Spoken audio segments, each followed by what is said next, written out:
अखन अहाँ सब सुनि रहल छी मैथिली एक्सप्रेस की शानदार प्रस्तुति। डीजे मनीष रक्सौल।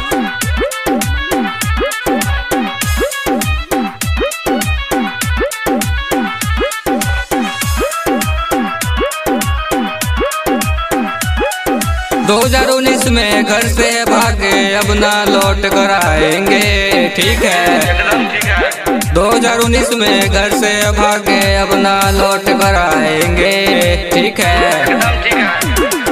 नया साल में आएंगे सबको दारू पिलाएंगे, ठीक है। नया साल में आएंगे सबको दारू पिलाएंगे, ठीक है। नया साल में प्यार भइल इतिहास में नाम भइल, ठीक है। नया साल में प्यार भइल इतिहास में नाम भइल। 2020 में उनसे मुलाकात भइल, ठीक है। पहली मुलाकात भइल नशा में न जाने का बात भइल, ठीक है।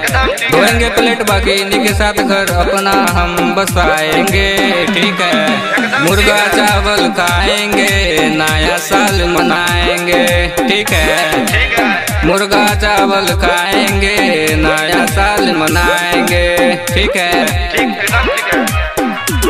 नया साल के दिन रहे उनसे मुलाकात रहे, ठीक है। नया साल के दिन रहे उनसे मुलाकात रहे। 12 बजे मिले खातिर उनका से बात रहे, ठीक है। मिले वाला धुन रहल देह में जुनून रहल। सोनू और गौरव पाटिल बेचैन रहल, ठीक है। डीजे मनीष रक्सौल।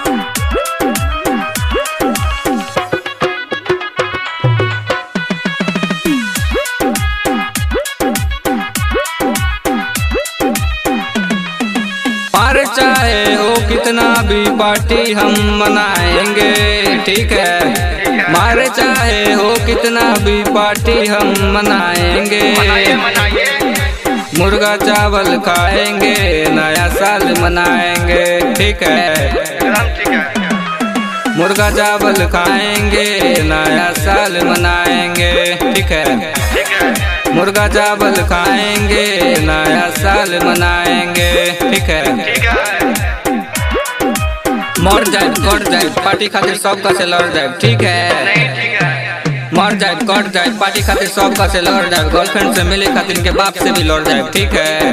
गंगे अंतराज बारे सोनू खुशहाल बारे 2020 में मुकेश पूछे हाल बारे, ठीक है।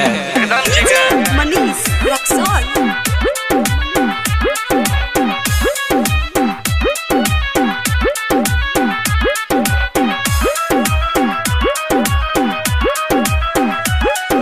हम इनोसेंट गौरव इनके बाप के हाथ न आएंगे, ठीक है। हम इनोसेंट गौरव इनके बाप के हाथ न आएंगे।